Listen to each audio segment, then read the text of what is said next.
Salut à tous et bienvenue sur AZ237.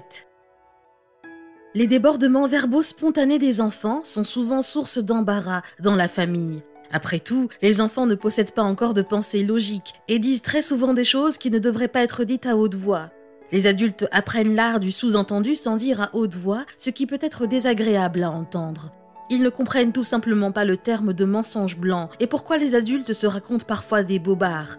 Après tout, on leur apprend dès l'enfance à être honnête. Si un enfant surprend la conversation d'un adulte, par exemple, il n'a aucun mal à la répéter, mais ce qu'il croit avoir entendu peut être sorti de son contexte ou avoir été dit dans un sens différent, mais l'enfant ne le comprend peut-être pas. Alors, aujourd'hui, nous allons vous raconter une histoire qui s'est produite parce qu'un enfant a décidé de dire à son père toute la vérité sur sa mère et de le mettre en garde contre la mort. Mais avant de commencer, voici la question du jour. Je suis très léger, mais pourtant ni la magie d'une fée, ni la force d'un géant ne peuvent me porter. Qui suis-je? Donnez-nous votre réponse dans les commentaires. La réponse exacte vous sera donnée à la fin de la vidéo. N'hésitez pas à liker la vidéo pour nous encourager et si vous êtes nouveau sur la chaîne, abonnez-vous et activez la cloche de notification pour ne manquer aucune de nos prochaines vidéos. Svetlana travaillait comme pâtissière depuis plusieurs années. Même après avoir pris un congé de maternité, elle continuait à honorer les commandes depuis chez elle. Il y avait toujours un délicieux arôme de pâtisserie fraîche dans sa maison et il y avait toujours beaucoup de clients. Svetlana était une excellente cuisinière et elle pouvait cacher n'importe quel ingrédient dans le gâteau en le masquant avec d'autres goûts de sorte qu'il était presque impossible de savoir ce qu'il y avait exactement dans le gâteau, car peu d'enfants aiment manger des légumes. Svetlana recouvrait habilement le goût des légumes avec des arômes de baies sucrées et d'autres additifs. Ses clients l'adoraient pour cela et ils venaient la voir encore et encore avec de nouvelles commandes de gâteaux aux légumes. Il n'est pas étonnant que sa petite fille se soit intéressée à l'entreprise culinaire. Après tout, littéralement, depuis sa naissance, elle regardait sa mère travailler et l'aidait quand c'était possible. Sa mère lui confiait des tâches très importantes, comme remuer le sucre dans la pâte ou ajouter une certaine quantité de cacao. Donner une telle responsabilité à une enfant de 6 ans la faisait se sentir très mature et utile. Malgré le fait qu'elle était toujours occupée et qu'il y avait toujours beaucoup de nourriture partout, Svetlana s'assurait que les objets dangereux comme les couteaux n'étaient pas à portée de main de son enfant. Elle cuisinait non seulement pour les clients, mais aussi pour sa propre famille.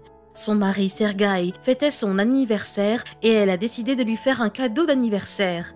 Ce jour-là, elle a oublié une bouteille de vinaigre ouverte sur le bord de la table, puis s'est retournée lorsque sa petite fille était sur le point de boire ce qu'elle pensait être de l'eau dans la bouteille.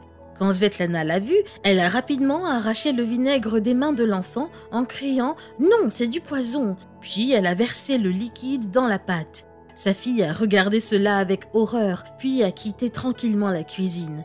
Quand le gâteau a été cuit et Svetlana a commencé à le décorer, son mari est entré dans la cuisine. Il a regardé sa femme et lui a demandé « Quel beau gâteau, c'est pour qui ?»« C'est une surprise », a répondu la femme en souriant mystérieusement. Il a répondu « Chérie, dis-moi honnêtement, est-ce que tu m'aimes encore ?» Quelle drôle de question, a pensé Svetlana. Bien sûr, mon chéri, je t'aime plus que tout. Est-ce que tu m'en veux pour quelque chose? Pourquoi est-ce que je t'en voudrais, chérie? Pourquoi tu poses ces questions? Leur fille a pris la parole. Maman, j'ai dit à papa que tu as ajouté du poison à son gâteau. Elle a pleuré et a serré son père dans ses bras en disant « Papa, je t'aime beaucoup. S'il te plaît, ne mange pas ce gâteau. Il est empoisonné. Je ne sais pas pourquoi maman veut te tuer, mais je ne le permettrai pas. » Les parents se sont regardés avec perplexité jusqu'à ce que Svetlana réalise de quel genre de poison leur fille parlait. Elle a ri et a raconté l'histoire du vinaigre à son mari et a essayé pendant longtemps d'expliquer à sa fille pourquoi le vinaigre, quand il est versé dans une bouteille, est un poison et quand il est dans un gâteau, il ne l'est plus. L'enfant ne s'est pas calmé de toute la soirée et quand le fameux gâteau a été mis sur la table de fête, son papa avait une histoire à raconter aux invités. Tout le monde a ri de cette histoire pendant longtemps. Et pour longtemps, la petite fille a eu peur des gâteaux. C'est ainsi que fonctionne la logique des enfants. Il est donc très important de réfléchir à ce que vous dites en présence de vos enfants et de surveiller attentivement leurs réactions. Quelle est votre opinion au sujet de cette histoire? Dites-le nous dans les commentaires. Et maintenant, la réponse à la question du jour.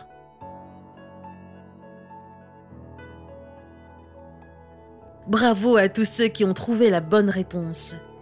Nous voici arrivés au terme de cette vidéo. Merci de l'avoir regardée jusqu'à la fin. Surtout, n'oubliez pas de la liker et de la partager autour de vous. À très bientôt sur AZ237.